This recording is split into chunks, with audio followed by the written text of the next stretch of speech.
अथ 20 सर्गः। रामचापविसृष्टेन शरेणान्तकरेण तम् दृष्ट्वा विनिहतम् भूमौ ताराधिपानना सा समासाद्य भर्तारम् पर्यश्वजत भामिनी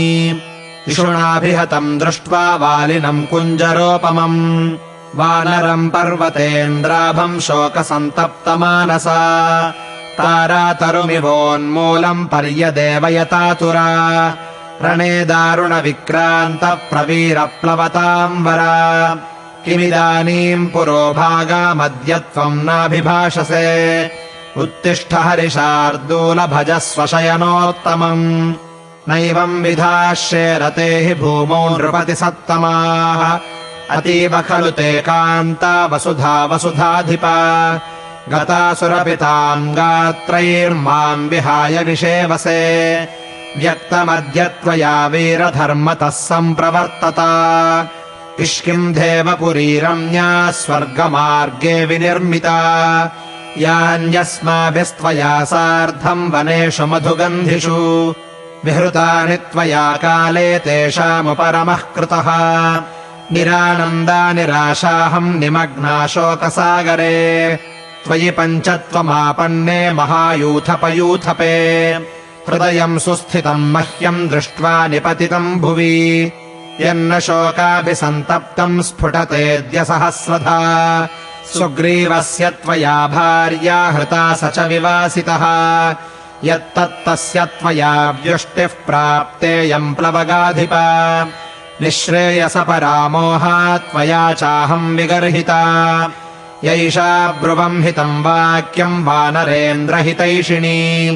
रूपयौवनदृप्तानाम् दक्षिणानाम् च मानदा नूनमप्सरसामार्यचित्तानि प्रमथिष्यसि कालो निःसंशयो नूनम् जीवितान्तकरस्तव बलाद्येनावपन्नोऽसि सुग्रीवस्यावशो वशम् अस्थाने वालिनम् हत्वा युध्यमानम् परेण च न सन्तप्यति काकुत्स्थः कृत्वा कर्म सुगर्हितम् वैधव्यम् शोकसन्तापम् कृपणा सती अदुःखोपजिता पूर्वम् वर्तयिष्याम्यनाथवत्